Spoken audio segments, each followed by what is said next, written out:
injury. Tommy, he came out just a few minutes ago, told Susie Colbert he feels great. He's definitely going to start. Well, Ed, the key is that not only must Steve McNair play, he must be mobile. The whole philosophy of Dom Capers' zone blitz scheme is to get after the quarterback, disrupt things in the offensive backfield. It plays right to the strength of Steve McNair. Getting out of the pocket here, you see him on the boot. This gets him outside the pocket, buys extra time for the receivers. He's an outstanding quarterback with his arms and his legs once he's outside the pocket. He threw 12 touchdown passes over the course of the season. 6 of them took place outside the pocket. So more, when you start talking about control of Steve McNair, you want to do it from the pocket. Well, you could say the same thing about Mark Brunell, Tommy, but Mark Brunell carrying both those knee braces today, even though he's feeling better. But if Jacksonville can protect, Jaguars wide receiver Jimmy Smith told me on Thursday, this is the best he's seen Mark Brunell throw in practice all week. And Brunell says that he was forced into that rest because of the injury, so his arm does feel alive. Now, you flip over to the Jacksonville defense. What are they trying to accomplish today? They think that if they can get a helmet on Eddie George, either at the line of scrimmage or in the backfield once in a while, he might put the ball on the ground. There's no question about it. The most important thing for that defense to do today, they have to attack Eddie George. They have to get in the backfield. They have to do everything they can to fill in the gap. But not only Eddie George is he a problem today, but you have to deal with Fred Taylor on the other side of the ball. What he poses to you is if he gets outside of the tackle, he is so explosive on the perimeter. And then not only that, the things that he can do going in the A, B, and the C gaps are unbelievable. The guy is very explosive. He's very quick. He's very powerful. You're going to see a great matchup today between 2 running backs, something that I love. I can't wait to see him play. And I tell you, Stuart, if these guys don't stop the other running back, it's going to be, it might be a track meet between the 2 guys today. And they're different runners, but you can't blink on either of these guys coming out of the backfield either, because Eddie George had a career-high 47 catches this year. Now, Fred Taylor only had 10, but of course he was hurt most of the season. A more accurate picture of Taylor last year when he caught 44 passes. Still ahead here on Sunday NFL Countdown. Tennessee's defense, there really are guys other than the freak, but none of them led the AFC in sacks as a rookie. And if the Bucs double-team the wideouts, who's going to cover Marshall Faulk? We're back in Athens. Hey. Today's Sports Century Classic Moment is brought to you by Nike. Todd intercepted by Dewey. Todd, plenty of time, and picked off by Dewey. Dewey has another. Intercepted, and that's going to be a touchdown. A.J. Dewey. What a day for Dewey. An American Conference Championship record. 3 interceptions by A.J. Dewey. 14-0 Miami. And as we are already in Atlanta, ready to find out which 2 teams are coming here. Our headquarters, one of them, the Coca-Cola Super Bowl City, and our subset, the Georgia Freight Depot, the frozen tundra here in Atlanta. We'll be back with reports from both St. Louis and Jacksonville in just a moment. When the show continues, this year he had the best 2-yard run of the season. That touchdown last week at the new Sombrero against Washington. The ball side is bowling over the Rams and moving the chains. The Bucs truly are in good hands with Allstott. Here's Sal.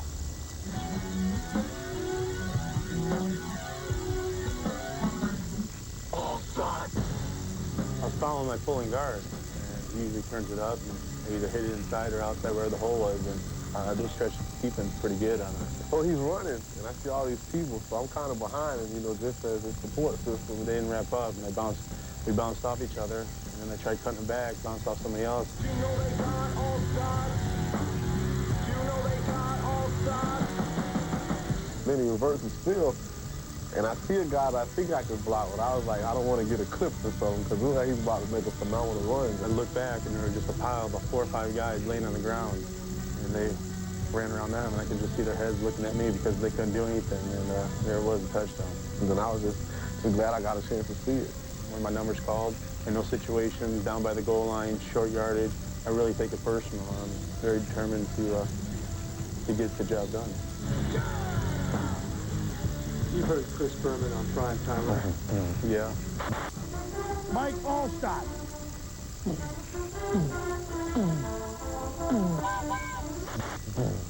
Yeah, he's awesome. Oh, yeah, I love it. Fires me up. It's just like scoring a touchdown.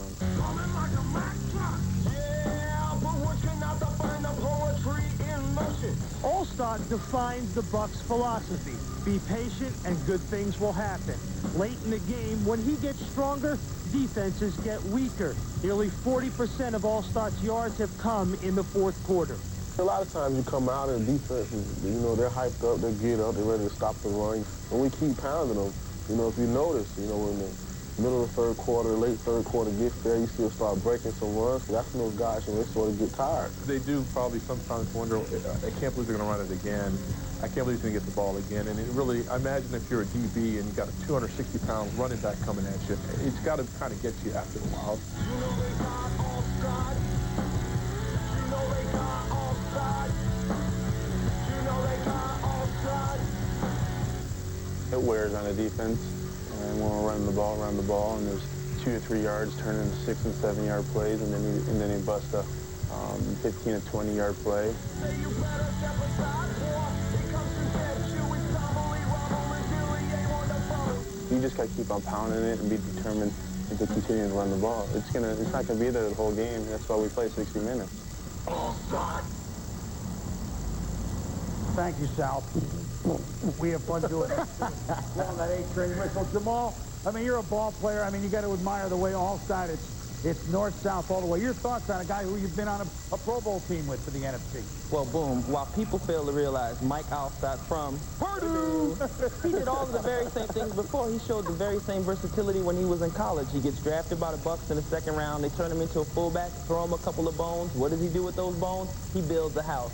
He makes big running backs proud all over the league because he is a complete back. He blocks, he catches, he runs, and Tom, he's very, very physical, and all of those things help out the Tampa Bay Buccaneers. Well, and Jamal, the most important thing that he's going to have to do for the Tampa Bay Buccaneers today is convert on third down and short, 3rd and 1 or 2. They had that situation against the Washington Redskins at least 4 to 5 times during the course of the game. And when I talked with Coach Dungy this week, he said every time we convert on 3rd and short, it's going to be another 2.5 minutes of time off of the clock. Boom, that's 2.5 minutes, or 10 minutes if you do it 4 times, that Kurt Warner and company don't have the football. Well, we should remember something. Tampa had a tough time running against Washington. Yeah, they did. They did not expect to have a tough time. Now, one thing that Washington does have is those big guys in the middle who played very well in that game. St. Louis, excellent defense, not as big and stout. So Tampa Bay, Allstott and Dunn, they run against that type of defense every day at practice. Maybe they'll run. They got to run better than they did against the Redskins, although that 2-yard run by Allstott was pretty darn impressive. DeMarco Farr, he's maybe the most stout guy in the middle for St. Louis. Keep an eye on him. Jags, a pretty fair running back. Teams might look at us and think we're students in their team, and we're going to come out there and we're going to hit you right in the face. You get a lot of people flying around the ball, big hits, blindside hits. If you come up in there, you're definitely going to put a good shot on you. He's in the face man, we're going to try to break the face man, knock your mouthpiece out. They got to play hard. They want to put their face in the mess. You know, you got to see them play in the trash, you know, in the piles and things like that. Fisher maintains a calm, youthful appearance, but the basic tenet of his defensive philosophy can be traced to a pugnacious old man who believed that opponents often punished, became easily intimidated, and frequently gave up the football. It was Buddy Ryan who provided Fisher his start in coaching and impressed upon him this simple belief: destroy the nerve center of the opposing offense, hit the quarterback. I wouldn't be sitting here right now had Buddy not offered me an opportunity to get into coaching.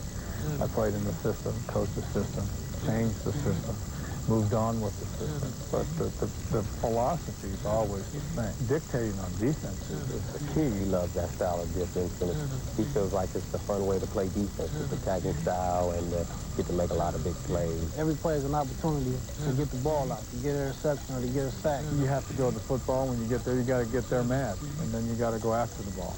And that's the philosophy here. We want the ball. With menacing quarterback chaser Javon Curse, the Titans get it. They forced 21 more turnovers this season than last. Fisher's proven he can develop young players, and he's willing to trust them with important roles early in their careers. Curse symbolizes just the kind of player Fisher wants: fast, ferocious, and fearless. But I am still thirsty. You've got to do it with speed, but you have to play relentless football, and you have to play hard every down. He doesn't want you to play like a robot. He didn't have any kind of problem playing that defensive game. He's letting me get down there and do my thing. He thinks we're supposed to be able to see everything he sees, and that's not always the case. But he's tough, but he understands, and you know, I like to play off the field, and he lets me loose. When I make a mistake, he doesn't yell or anything. Just, you know, just pull me to the side and correct me up on it. And he told me before this year, he said, a lot What happens this year is going to determine, how you play. You're going to be the guy. You have to earn their trust. Well, I have to earn their trust first. When you do that, then you can switch sides. But I think trust is the key right now.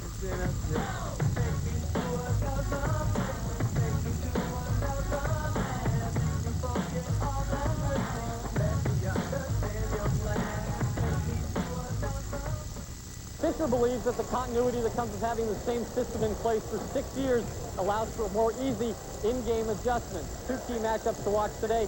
Cornerback Samari Rolle will be on Keenan McCardell one-on-one most of the game, allowing them to double cover Jimmy Smith. And Tommy, on the defensive line, Javon Kearse in the base defense will be over Leon Searcy. In the Bear defense, he goes after inexperienced Ben Coleman. Thanks, Ed. In talking to one of our favorite folks, Bill Polian, general manager of the Capitol, I asked him this week, Tommy, what he learned about Tennessee after the fact. Learned defense, much more physical, much more smash mouth than they even thought or they knew that they were. And the corners cover a lot better than they thought. This is a team that plays better than its numbers might indicate. Well, I think the corners have a lot more speed than most people expect when they get ready to play. And Samari Rolle and Denard Walker can run with almost any duo of receivers in the league, allows them a lot of flexibility with the other 9 people defensively. And if there's one key to this game, it is the front four and their ability to bring pressure. 60 sacks at this point to the season. More than 2/3 of them have come from that front four. If they can do that, they're going to be successful today. Thanks, Tom.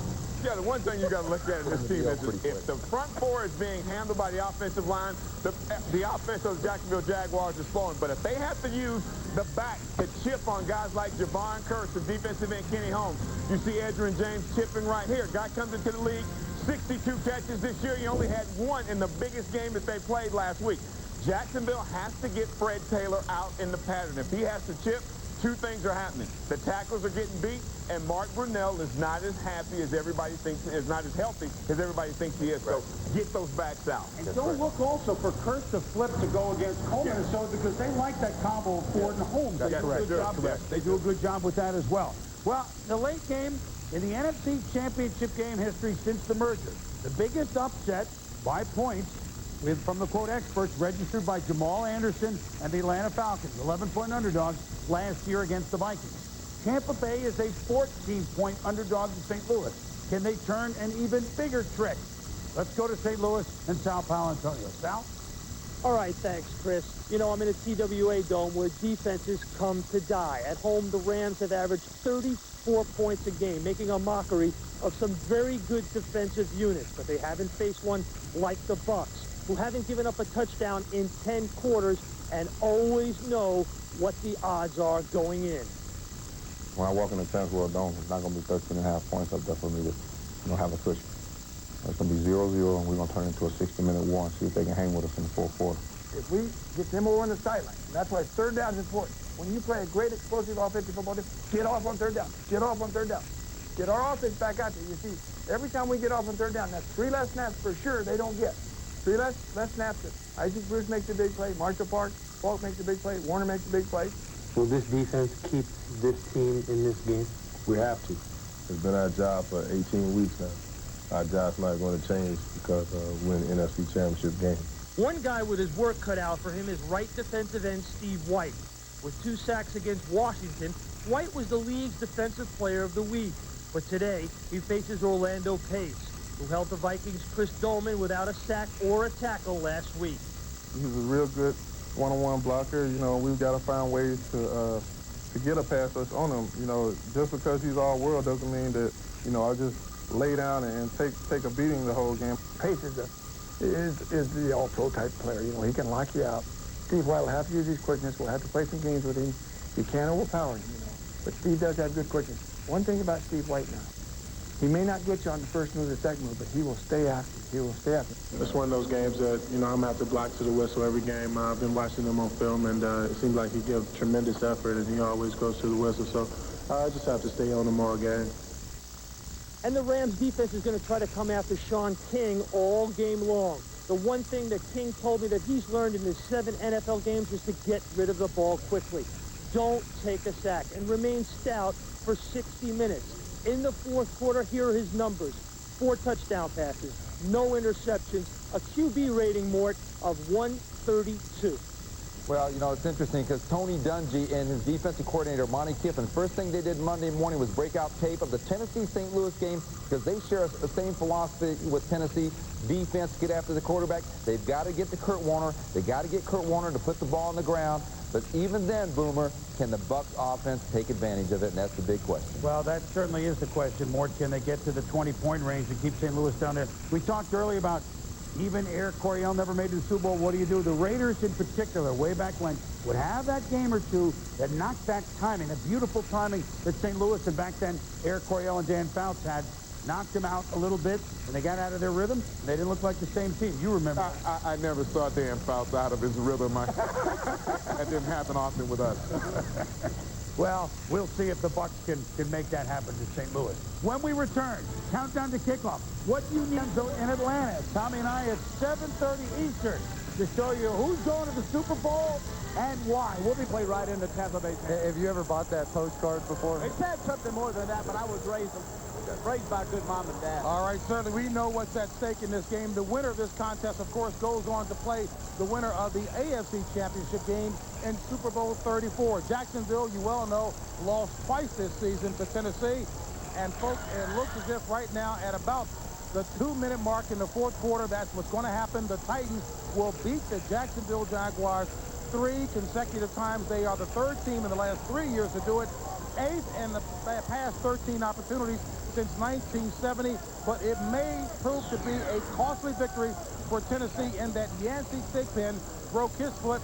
Free safety Marcus Robertson broke his left ankle. But Terry, you've been on that Titans bandwagon for a while. I saw last week, and I said that these guys will go down there and beat Jacksonville. Now, I don't know how Howie feels or how Chris feels, but if you beat them twice, why not beat them again? It's been done, and they play these guys perfect. You know, Terry, I'm always guilty of underestimating the defensive team. And you wonder now what that game means as far as this game is concerned, because nobody gave the defensive team in Jacksonville a chance.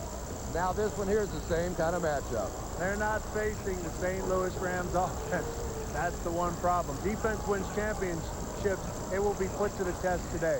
As I smile at Chris, isn't it nice to have Chris go against the grain all the time? No, it's nice for Chris to admit he was wrong. Less than rule. No, I didn't do that. I didn't admit I was You should heed some of this stuff that Chris is working on. Get those demons. While these guys continue to chat, let me tell you that coming up next, a special NFC Championship edition of Jimmy's Picks. Here's what else is on tap. Hi, I'm Dick Vermeil, head coach of the St. Louis Rams. Hi, I'm Warren Sapp of the Tampa Bay Buccaneers. Today on the one and only Fox NFL special. Coming to town, St. Louis. That's right. We've got the coach and the defensive player of the year. First, Warren Sapp's the heart and soul of the Bucs dominant team. He's having a career year. But can Tampa be the first team to win in St. Louis? Terry Bradshaw sat down to find out how they can stop these unstoppable Rams.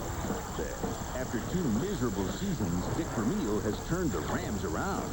Now, nearly 20 years after his first visit, he's 1 win away from returning to the Super Bowl. Pam Oliver talks to the coach about this season and whether or not his team can finally win it all.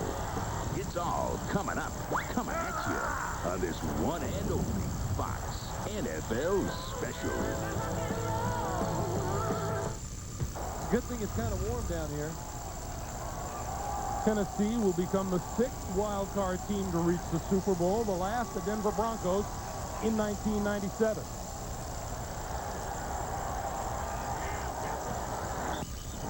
And Steve McNair takes a knee.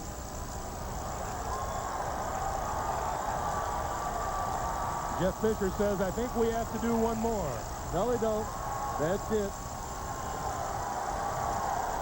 That is it. Look at the Tennessee Titans jump for joy. Eddie George is ecstatic.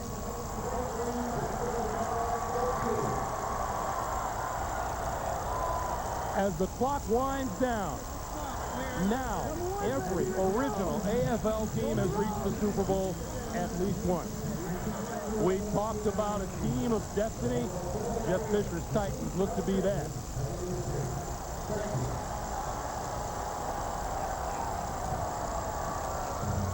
our final score. The Tennessee Titans 33, the Jacksonville Jaguars 14. Coming up next, we'll be sending you down to Jim Craig, Randy, and Jerry for the American General post-game show. We'll have a wrap-up of this game and the presentation of the Lamar Hunt Trophy. That's right after these messages. The Tennessee Titans on their way to the Super Bowl as champions of the AFC.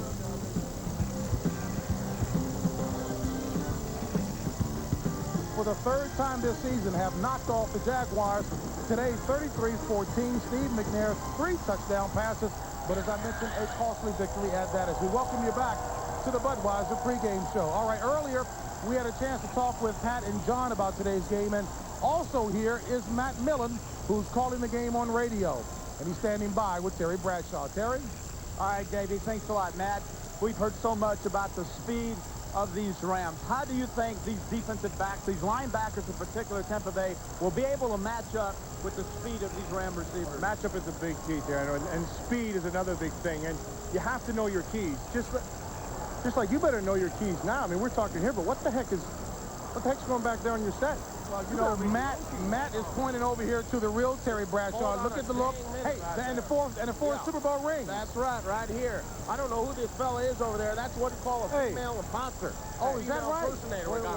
What do you got on your feet? Well, Terry Bradshaw, this is a little known fact, never wears shoes. That's right. I don't like to wear shoes. I like to feel the earth under my feet. The years of those championship rings, what years? That was 52, 54, 63, and 64.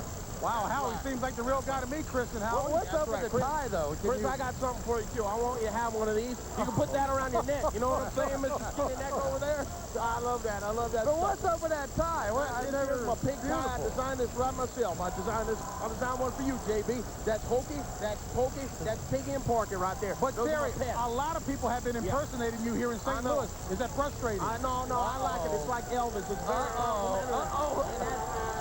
You are not Terry Bradshaw. Hold on a minute. You are one but ugly-looking man. That's why You are a man, right? I am indeed a man. You're not. If you're Terry Bradshaw, what do you do against cover 2 inside the 20-yard line and when they blitz the middle linebacker? Drop your pants and show it to the camera? Terry Bradshaw would not enter it like that. But he was raised right. He was raised. My mama does not live in prison. Your mama's in prison. Now, the real Terry Bradshaw would pick the winner of this game. Who's winning? Pick the winner. I'll tell you who's winning. Go ahead. Pick the winner. The ram is a sheep, and I love sheep in a lot of different ways. There's no way Terry Bradshaw would ever use that. While these two continue to argue as Terry Bradshaw would always do. Let's go when we have you think you can predict plays. Just log on to FoxSports.com or NFL.com and play our internet game, Predict the Play. The question is, do you have what it takes to be an NFL coach? And now, while these two continue to argue, time to meet this year's winner of the Porsche Longest Drive Contest on FoxSports.com. And he's fired. He is out. OWT. Hi, I'm Richard Ford, Chief Operating Officer for Porsche Cars North America. This marks the 4th year that Porsche has teamed with Fox to sponsor a football sweepstakes challenge. Past winners include such names as Brett Favre and Jeff George. Your fans were amazing and never lost at home, and I know how far back you do go with Mr. Hunt, but I think about all the years for this franchise, the 35 years in Houston. You won the first AFL championship. 20 years ago, you guys were talking about kicking that door down. You moved to Tennessee, and you got that winning edge at home there. What's it all been like for you to get to this moment today? Well, I told him, I said, listen, I got to get there pretty quick because I'm getting old, and I don't want to go to the Super Bowl in a wheelchair. So it's great to be able to go and celebrate like today. Congratulations, Mr. Adams. Congratulations. I want to bring in your coach here, who's never lost a playoff game now, and you're going to the Super Bowl. Jeff Fisher, how did your team do this today? Well, I'll tell you, you got to give them credit. We've been the underdogs since we changed the uniforms, and I'm especially happy for Mr. Adams and everybody in the franchise that worked so hard through this tough few years. And it's just, my hat goes off to the players behind me because they believed and believed and believed. And when they said we couldn't beat Jacksonville 3 times in a season, they didn't blink an eye. That's all we heard about all week. Specifically, how did you do it? This team comes out 7 down on the road quickly, but you fought back and won it. How did you do it? I mean, I told them all week, this is Jacksonville week. This is nothing more than that. If we win, they'll tell us where we're going next. So that's the way we approached it. And again, I'm so proud on behalf of the coaches and the organization for these players. And this is a first. Our fans back in Nashville and all over Tennessee and all over the country deserve this one. Congratulations. You deserve it, too. Jeff Fisher. Bring in Eddie George. How you doing? You are going to the Super Bowl. People said you guys couldn't beat this team 3 straight times. How did it happen? Well, you know, we just believe, man. I mean, I hope anyone that's watching this that's been told they couldn't do it, hope they were inspired by this, man, because it was a long, hard road, but we believed in ourselves, man, and we did it. This was a very vocal crowd here today. These tremendous Jacksonville fans and an unbelievable group of people from Tennessee who followed you here, too, and they could be heard as well. How much of a difference did they make to you? Well, at the beginning, I really couldn't hear them because it was so loud, and, you know, our fans are faithful, man. We had 2,000 fans last week. They followed us around, man, and, you know, it's a great time, great time. Congratulations, Eddie. Good luck next week. Hey, Wayne Bishop, you made plays all over the field today. That's just part of the equation. And, Terry, you went down to Tampa recently, and this guy really has an awful lot of inner strength. There's a lot of inner strength. Unlike Jimmy Kimmel, whom you just saw a while ago, has no inner strength. I went to Tampa to talk to a man who is not only the National Football League's Defensive Player of the Year, but a man who appreciates a good offense. Every time I put on my jersey, I have to prove that I'm worth it. Every time I step on that helmet, I need to show the world what Warren Sapp is really made of. I know that playing in the NFL is a privilege, not a right. Has it dawned on you yet that I'm sitting over here interviewing you and I am a quarterback? Shouldn't Howie be sitting here instead of me? I think Howie has an appointment with the Hall of Fame, doesn't he? So now you like that. That might be a little bit more important. So, you know, I'll take quarterbacks because I like the smell of you fellas. Defensive Player of the Year. It has been 20 years since that honor has been bestowed on a Tampa Bay Buccaneer, and that was, I believe it was Leroy Selman. Is that right? Yes, he played here in 1979. They went where? NFC Championship game. Who did they play? The Rams. And Leroy Selman, although a quiet man, a respectful man, you, on the other hand, deserving honor, but a mouth. Where did that come from? My mother. Your mother got a big mouth? Yeah. His mother's got a big mouth. Now, you just said that. Oh, yeah, my mama does have a big mouth. I mean, when people tell me I talk, I say, you should meet my mother. Never embarrassed yourself? No, because 9 times out of 10, I'm always thinking before I say something. If I say it, I mean it. Did Tony Dungy explain to you the role of a leadership and use Joe Green as an example? When the first day he walked in the door, he came to me and said, I'm going to build a defense around you. Are you ready? And that gave me supreme confidence that I had something special. And I had to go tap that well to see if I can find it. What were you thinking when I was playing against the Dallas Cowboys? I hated it. Did you really? I absolutely hated it. You hated me? Yeah. Now, you were a Steeler. I'm a Cowboy fan. Can you see yourself sitting along Ernie Holmes and Joe Green? You know what? Like Tony said to me, you know, I kind of fit that mold. If they didn't beat you, they beat you.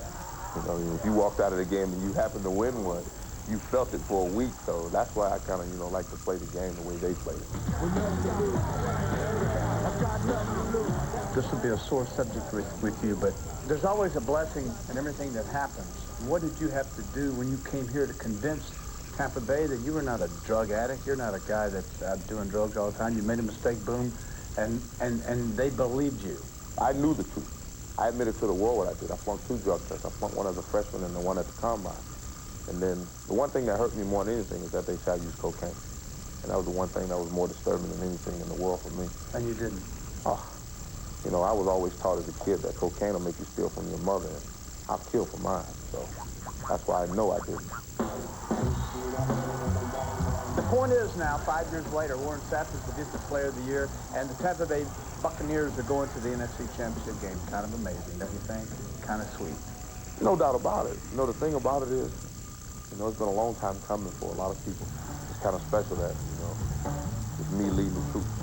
And I kind of like that role. We live for the situation where the You're game... 13 points underdog, you know that? Yeah, but I'm not going to walk in the Trans-World Airline Dome and look up and see 13.5 points on the scoreboard. When I walk in there, it's going to be 0-0. And we're going to turn it into an absolute war. Warren Sapp will lead the Tampa Bay defense today, the #1 ranked defense in all of the NFC. Best of the football team is strength versus strength. Their pass defense is the very best. Going against the very best. Do not be shocked if early in this football game you see a 15-yard penalty from Lynch or a cornerback, Abraham, or even Warren Sapp. A little early message to these guys to let them know they are in a fight unlike they have never seen before. I expect that to happen. They do not think the Rams can block them. Their offensive line is too tight. An excellent matchup today. But the question is, can the Buccaneers score offensively? And the Buccaneers believe that they can, and that's going to be running the football. Despite the fact that the Rams have the #1 ranked rushing defense in the National Football League, it's the style of the Rams defense that the Bucs think they can take advantage of. They want to blitz, they want to get up the field, and when the Buccaneers have had success running the ball this year and gotten big plays, it's been against that style of defense. Yeah, and you know, when you're going against the St. Louis Rams, half the battle goes on before the ball is even snapped. Recognizing the formation, adjusting to the pre-snap formation shift. The sole responsibility for getting that Bucs defense lined up properly falls on Hardy Nickerson's shoulders.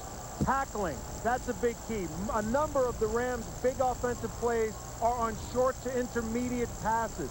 Broken tackles. The Buccaneers are the best tackling defense in the NFL. As fast as the Rams are on offense, that's how fast the Buccaneer front seven is.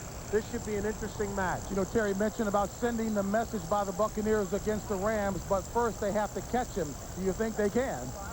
Catch him. I know one thing. We always laugh about this all year long, but the key today, if there's one key, it will be what? Special teams. Both these teams explosive. No doubt about that. All right, folks, up to this point, we've talked about Buccaneers ball. So up next, we'll check in on the rampaging Rams.